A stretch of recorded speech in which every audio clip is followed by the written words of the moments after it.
Hello, everybody. I'm David, and welcome to Removing the Veil. I just want to speak some words of encouragement. Again, I don't really have anything set, anything planned for this moment.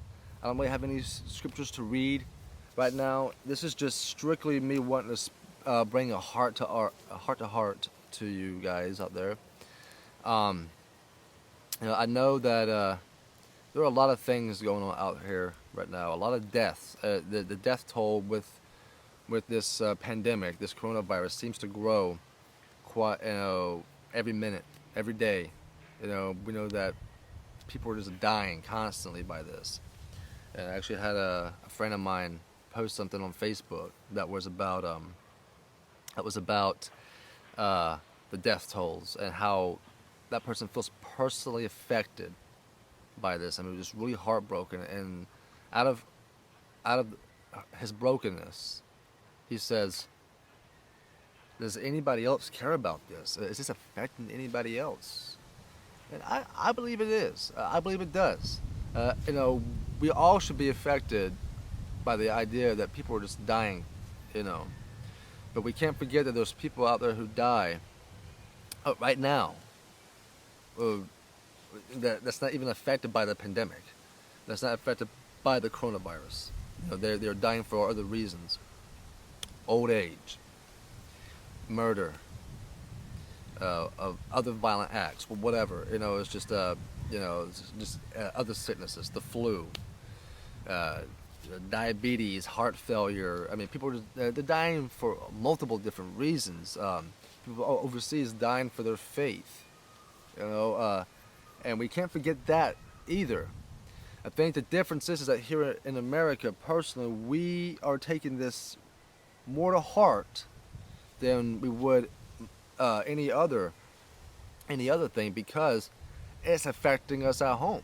Like back in 9/11, terrorist attacks would happen all over the world. It was nothing new, nothing, all that big, until it happened at home. Okay, and somebody destroyed the two towers, right?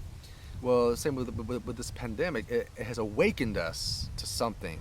It blew our minds. Well, wow, we were actually being affected by something that the rest of the world gets affected about. We're not immune to this time.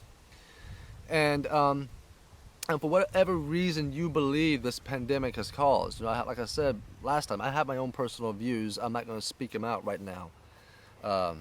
But regardless of whatever reason the pandemic was caused, we are awakened to the horror and to the death.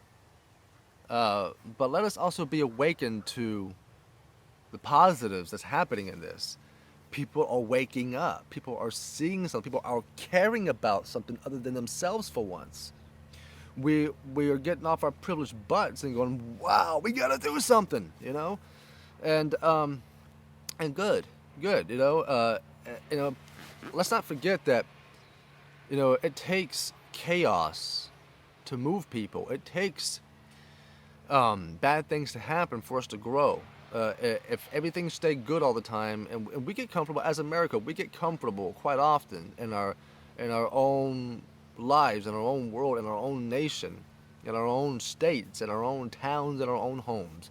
We get comfortable and we forget about everybody else because we're too busy caring about ourselves and about what we got to do and what we got to accomplish. We don't have time to stay still and go, oh, let me be still and know God is God, and let me listen to God. God says to be still and know. And what does to be still means? To be present here and now. Be present here and now and think about what's going on, And that's something that we have to understand, is that, God is in control regardless of what's going on. It's kind of like, in a lot of state parks and national parks and all that, they do controlled burns, right? And they'll do controlled burns because the woods need that, the forest need that, because if it doesn't, it gets overgrown and it won't produce anything. That's why a lot of times nature would take care of that by striking lightning. That's why Tampa is called Tampa by the Seminoles, because Tampa means fire, lightning, fire, and it would, it would strike and cause a controlled burn of its own, and it would kill everything except, but not, too much, but just enough for it to regerminate and grow again. And that's kind of the way, life is.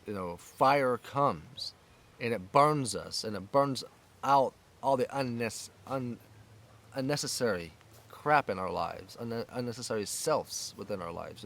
We get so full of self, and and what happens? We germinate, and we grow, and we produce something beautiful. There's actually a story out there where gangs are actually coming together, rival gangs coming together to feed the homeless. Wow, what a miracle! A lot of miracles are happening out there, guys. A lot of things that people who are self-centered are saying, maybe I need to think about somebody other than myself today. Maybe I need to think about that neighbor across the street that needs me to, that needs groceries. Maybe I have too much already. I'm going to throw some of this stuff out. Let me take it over. Of course, make sure you got your protective gear on, that you don't present it over. You know, cause other person harm. Keep that 6 foot distance. Maybe drop it on the front door and ring the doorbell and run away or whatever. you know. However, just think about that. Just I was just being a little humorous there, but honestly, we could actually do without being so self-centered and think about someone else for a change.